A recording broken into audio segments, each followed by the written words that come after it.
So si Ja Morant naman ang susunod na matitrade. May bago na namang gagatasan. Wala madami talagang utang, pagpasensyahan nyo na nung magkasakit si Erpat. Mismong Memphis na kasi ang naglagay kay Morant sa trade market. Multiple team na ang nag-inquire sa Memphis.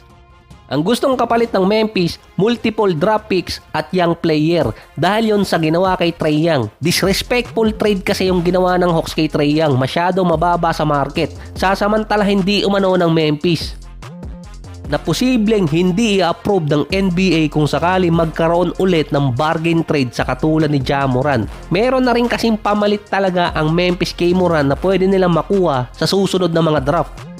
Meron ng internal discussion ang Miami para sa trade kay Morant kung kukunin nila, na ang focus nun paano magagamit si Morant sa lineup nila bilang playmaker. Pero kung titingnan by stats, magagamit pa nila si Morant sa loob ng 2 hanggang 3 taon.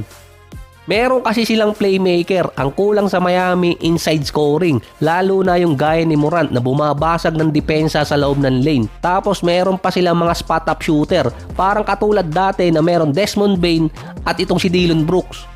Meron silang 3-point shooter katulad ni Norman Powell, meron din silang big man si Kelly Oubre at itong si Bam Adebayo, at meron din silang 3-and-D player katulad naman itong si Hakes.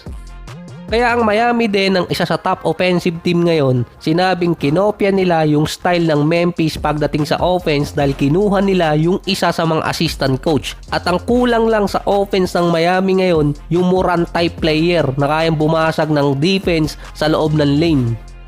Yung sinabi kasi ni Morant na baka last time niya nang makapag-dunk dahil yon sa binabago na ng Memphis yung offensive style nila dahil kay Coach Lizalo na assistant coach bago naging head coach.